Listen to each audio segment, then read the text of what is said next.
Taratii wayii tokkotu maal jedhan beektani? Ijoolleen qixxee barraan duuti kiritii baree jedhan. Maaliif isiniin jedhe beektani? Kan namni jireenyi asmoo achinaa wayyaa, ishee kanammoo ishee kana naaf wayyaa, ishee kanarrammoo ishee kana naaf wayyaa jedhee jireenya barbaaduuf fiigu. Namoonni immoo gaafa ittiin si aarsan yookaas ittiin si tuqan baay'ee mata kan nama dabbara jechuudha. Har'a Roozaan amma waan gaariin hojjedha jetteetu waan badaa hojjette. Akka kootti waan Roozaan har'aa yoo hojjette nama hin gammachiisu. Maaliif ati abbaaf itti qarshii kee fixxaa akkanattiin ati fixxa jennaan Sa'idoon rukutee baay'een keessan baga tumtee maa ajjeesuu diddee ka jettanis ni jirtanii. Irra caalaan kan gammade itti caalaa iyyuu silaas egaa nuti warruma waliif gammadu miti gaafa waa tokko taanu kanaan beekamna durumaan iyyuu isa hin beeka. Ta'us Roozaaf baga ishee rukute Sa'idoon dhugaa rabbii. Viidiyoo har'a Roozaan hojjette Sa'idoon rukutuu isaatti ani baay'ee mataa ka gammade dhugaa rabbii. Duraanuu Roozaa jaalattaa amma immoo maaliif itti gammaddee jechuun keessan hin oolu. Roozaan bakka ati dhiibamte hin qabdu hima didde bakka hima quufte.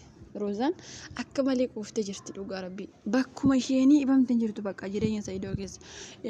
Sumayyaa bira jirti, ishee hawwii sana bira jirti. Bakkuma hundaan jeeqxe jechuudha. Gin Sa'idoon qarshii kiyya miiliyoona 2 naa deebisii. Mucayyoo amma kanaaf naaf fakkaate haalli Sa'idoo gaarii jechuu kiyya miti. Sa'idoon qarshii kiyya hamma kana baasee mana sana kireessee fi achi keessatti haa hojjettu waan inni akkas jedhe nama gammachiisu osoo hin taane gin jechoota akkanaa fayyadamuun qabdu ture Roozaa jechuun akkasitti miti barate kan nama gorsitu. Amma Roozaan nama isaaf ta'u fakkaatteetu isa arrabsite. Ati harmuxaadha, ati maaliidha, ati kara deemtuu waliin bultaa, ati hoteela akkasii akkas jechuu hin qabdu turte. Ergi gorsuu taate akka obbolummaatti ergi wal gorsanii akkana miti. Tokkoffaa viidiyoo waraabuyyuu balleessiteetti yeroo inni qarshii kana gaafatuu fi yeroo inni jechoota kana dudubbatu viidiyoo waraabamuu hin qabuyyuu ture dhugaa rabbii. Tokkoffaan kun badii isheeti. Lammaffaa fakkeenyaaf amma Sa'idoon qarshii kanaaf dubartiif mana kireessee manuma nyaata sanayyuu haa ta'u bitee wanti yoo godhe nama ilaallatu. Dhugaa rabbii isin nama ilaallatu jechuun jireenya Sa'idoon ijoolleedha. Jireenya ofii uffachuu hin beeku akkamitti akka jiraatu hin beeku Sa'idoon. Har'a ogummaa Roozaatu Sa'idoo jireenyatti isa qajeeshee jechoota akkas fayyadamtee Sa'idoo gara jireenyatti deebisuu hin dandeessu jechuudha. Immoo amaanaa sitti kennadhe qarshii kiyya yookaas si bira haa ta'u jedhee sitti kennadhe garuu naa deebisi jechuun jechoota amma kana nama baay'isu dhugaa rabbii. Amma kana nama baay'isu tarii Sa'idoon durboota yookaas shamarra jijjiiruunsa akka isheen amma shaarmuxaa ati maali jettu kanatti hagasirra isa geessise jechuudha. Garuu akkas ta'uu hin qabu ture. Kanaaf miti kan inni deemu. Sinii galee kanaaf miti ta'uu mala maaliif beektan? Yookaan haadha mana gaarii bahuu fi didee yookaan bakka hin jiraamere haalli jiruuf jireenya isaayyuu mijachuu fi yoo dide namni asiif achi fiiga hin maraataa jechuudha. Maaliifira jireenyi sun hin mijannee fiiga. Annaa ani baay'ee takka aaree Roozaatti dhugaa rabbii yeroo isheen akkanatti Sa'idoo salphiste baay'ee mata akka aaree dhugaa rabbii jechuun shaarmuxootaaf qarshii laattaa shaarmuxoota wajjin bultaa hoteela bultaa indee maal jechuudha dhugaa rabbii. Gin jechoonni ishee osoo kophaatti arrabsitee rakkoo hin qabu garuu viidiyoo waraabuu maaltu hidhe? Nama arrabsaa viidiyoo waraabuun waan namatti tolu. Har'a namoonni kaanillee maal jiru deebisanii Sa'idootiin edaa Sa'idoon nama dubartiif deemu malee nama jireenyaaf deemu miti. Akkasitti oofte bar Roozaan.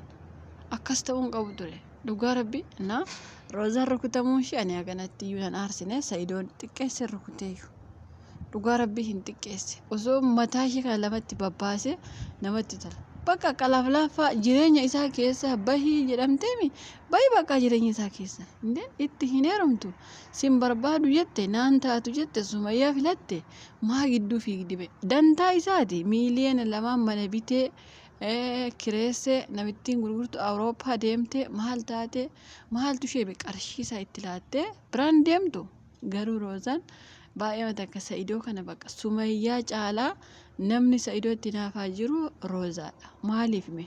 Dhugaa rabbii maaliif naan ta'u jettee diddeemi duraan amma hinaafu maaltu fidere?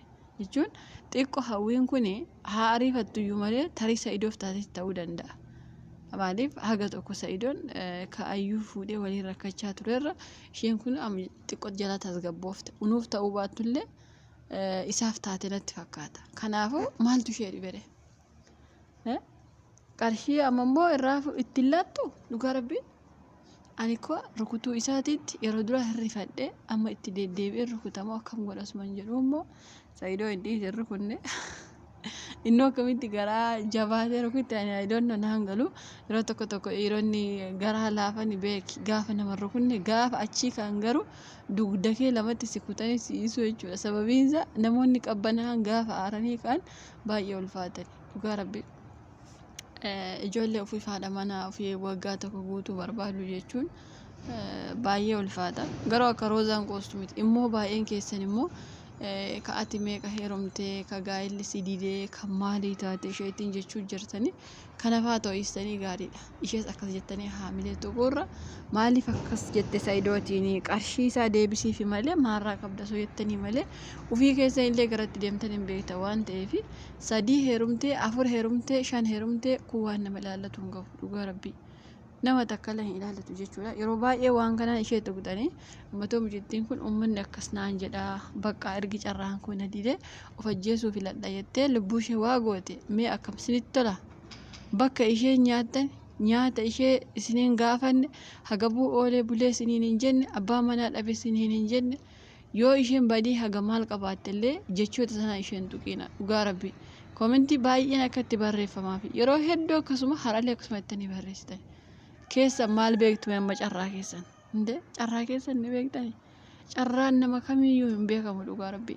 Jechoota akkanaa hin fayyadamina namatti hin tolu. Maaliif isheellee aarsuu haamilee ishee buusuu namni akkas ergi naan jedhee sabni kiyya akkas naan jedhee ani maal fuudha jettee of waa gochuu dandeessi dhugaa rabbii waan akkas akkasiin barreessinaafi jechuun namoota amma baay'een namoota keenya kanuma gaa'illee didee meeqa heerumee galeetu komentii akkasii barreessa ka carraansa akka carraa ta'ee biyya sana keessa biyya arabaa fideetu dhugaa rabbii jechuun waan akkanaatti yeroo hedduu hin qeeqina.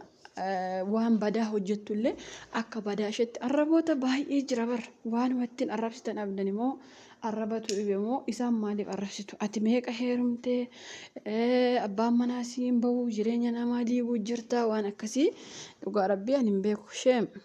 Dhugaa rabbii qaanfadha waan akkasii isheetiin jechuurraa maaliif intaluma keessan intaluma keenya waan feene yoo arrabsine homaa rakkoo hin qabu garuu gaa'ila isheetiin namni tokko jaalatee miti gaa'ila isaa diiguu jaalatee miti beeki otuma isa mararuu otuma gaa'illi sun naaf ta'a jedhuuti lubbuu isaa fudhatee deema. Gaa'illi gaafa lubbuu ta'uuf ka'u malee hin diigamu qaldiitti hin qoosinaa dhugaa rabbii.